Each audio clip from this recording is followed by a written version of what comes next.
In 2010, I have joined a friend to promote coaching in one of the biggest hospitals in Jeddah city in Saudi Arabia. And because we were beginners at that time, we were interested to encourage our clients to use our services. So after we made a workshop about how to improve performance, we offered attendees a free coaching session for each one individual. One of those individuals who attended my sessions was a lady, I would assume, in her mid 30s. And as soon as we started the session, there were clear signs that the only reason that she attended is because she was allowed by the training department and coordination with her department to attend the session. For me, that was somehow frustrating because I assumed that she would be interested to improve her performance while discussing things that she hoped to improve.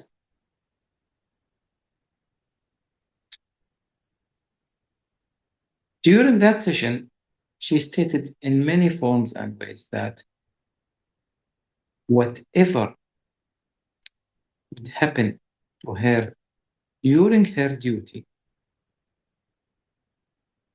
she is willing to accept.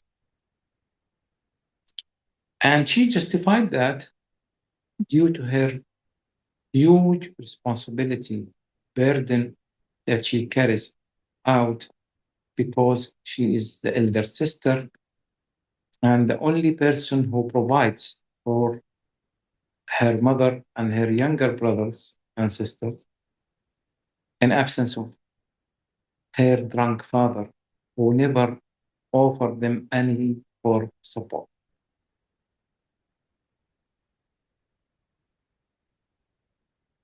Now, I would like you to imagine that in a typical meeting that usually takes place at the beginning of each year, Sarah was asked to join the rest of the team to attend that meeting that is headed by the department head. And for explanation purposes, I will call this head Mr. John. Among attendees, there is this seasoned doctor that I will call him Ahmed. And when this meeting started, Mr. John or Dr. John has highlighted last year's achievements and stated the New Year's goals. And as everybody knows who attended similar meetings with Dr. John, he ended that meeting by giving individual remarks on each person who attended that meeting. So when he reached to Dr. Ahmed, he said to him, please, Dr. Ahmed, keep the good work, but don't get very excited because you always take the best results, and this frustrates the rest of the newcomers from trying.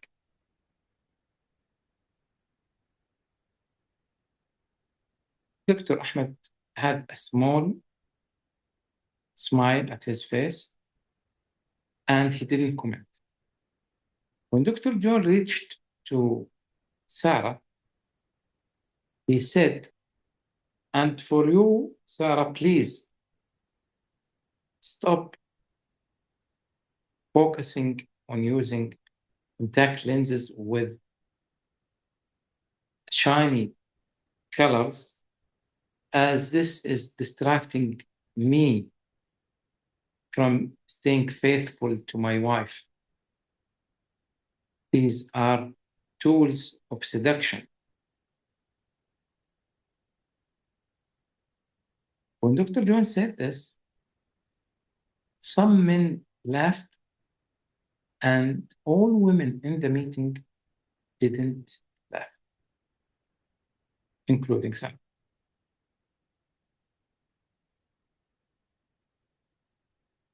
Ideally, in such a situation, someone like Dr. Ahmed would stop Dr. John in front of everyone and tell him that his remark about Sarah is unacceptable and he needs to apologize to her in front of everyone who has heard this remark. And he would emphasize that this would happen before the meeting ends. Dr. John had the option to accept or reject Dr. Ahmed's proposal, and as a result, he might apologize to Sarah and make sure that he promised everyone else that this remark would not be repeated again. Not for her, not for any other lady in the department. And in the most ideal situation, he would, Dr. John by himself, confront anyone in the department who would do such a thing to any worker working there. Alternatively, if Dr. John refused Dr. Ahmed's proposal, Dr. Ahmed ideally would say, "If you didn't apologize, I would go to complain about this incident to the hospital's CEO. And I would encourage my colleagues to do the same."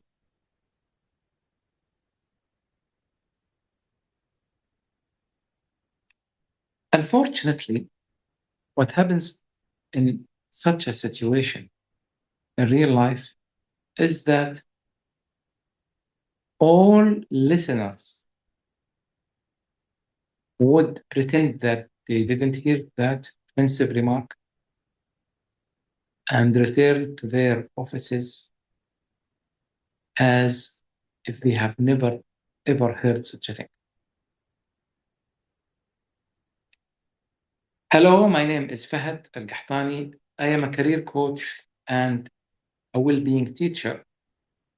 And in this presentation, I hope to explain to you how is it possible to mitigate burnout that medical professionals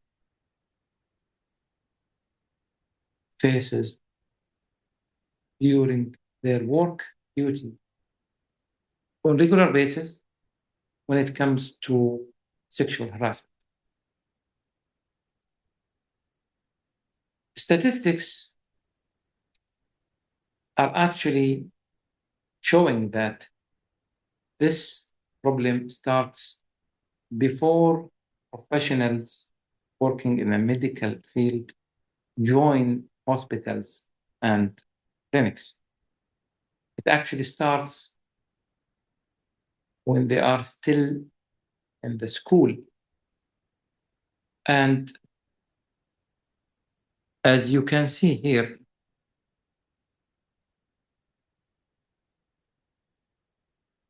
in this graph, this chart,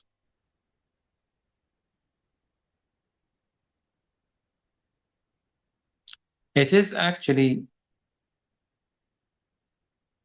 happening in a way that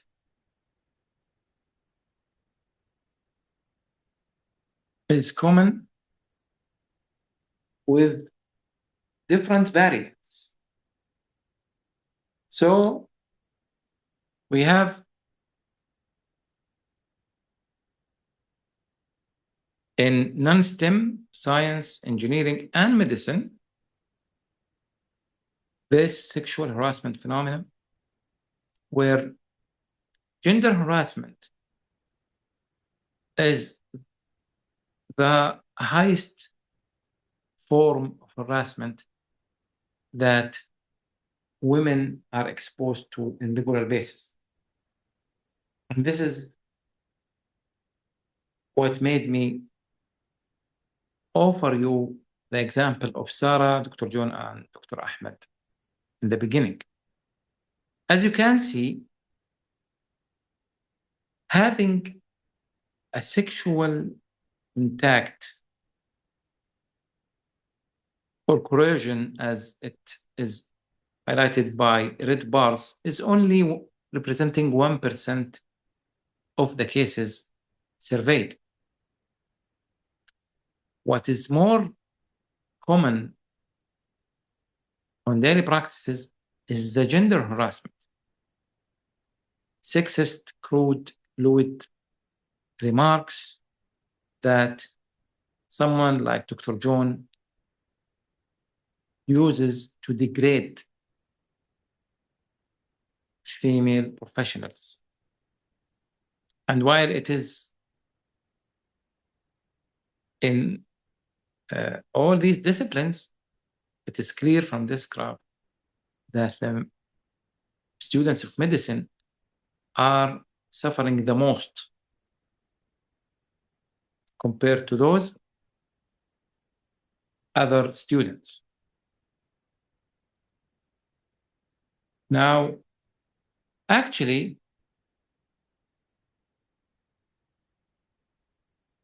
if we would like to consult other statistics,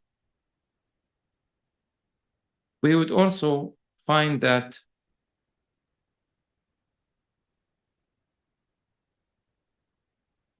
it is really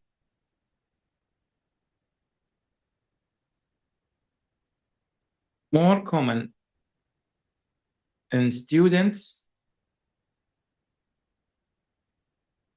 in the medical colleges. 220 times they are more exposed and more probable to receive sexual harassment than students of other disciplines. And one analysis of that is basically related to the reality of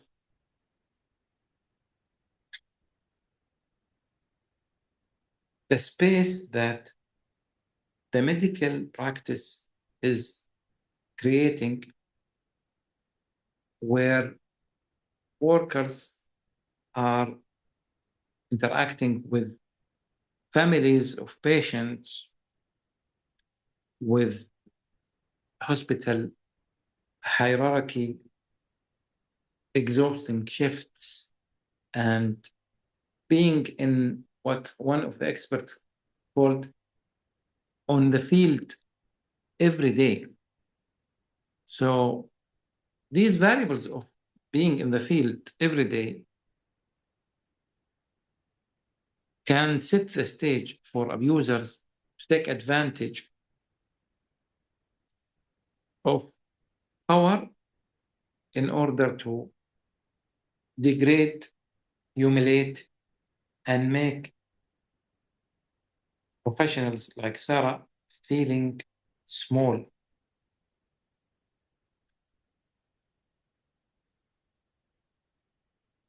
Now, this situation seems very hard to mitigate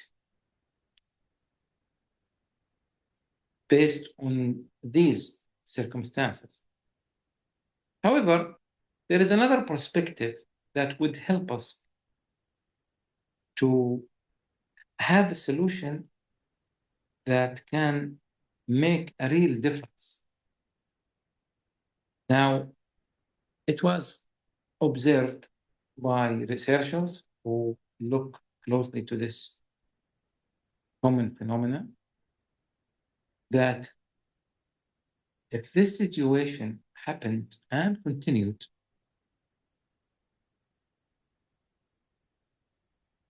it will raise the probability not just for Sarah to quit her job, but for Dr. Ahmed, the one who was not addressed by that sexual harassment, to quit the job and leave the workplace if this kind of behavior continued as a regular routine. So in order to change this type of dysfunctional culture, it is possible for people who are harmed by sexual harassment in a given hospital to contact an external agency that would offer them a chance to report incidents of sexual harassment in a way that would not re-victimize them while giving enough specifics about the abuser and details that would help to build a case against him or her. Now, when these complaints piles up to a degree that will make them large enough, this agency can share it with the CEO of the hospital. And at that moment, the power of collecting many cases against an individual abuser can serve as a power that will put pressure on the CEO to consider how much benefit the hospital would gain if this person was removed from this workplace and punished for his actions.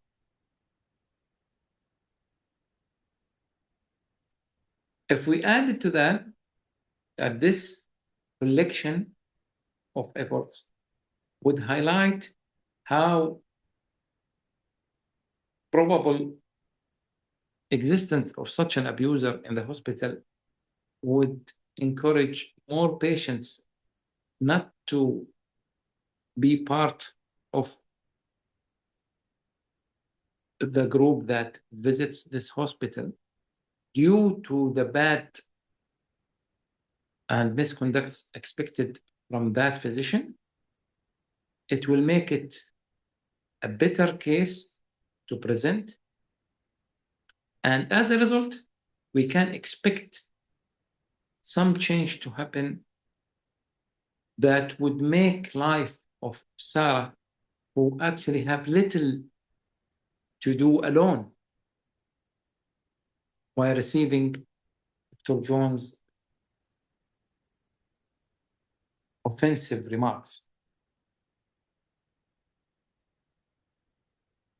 Thank you very much for watching this video, and I wish all people that are facing this difficult situation to remember that they have power against the power that it was abused when they faced such a calamity. Thank you for your time and goodbye.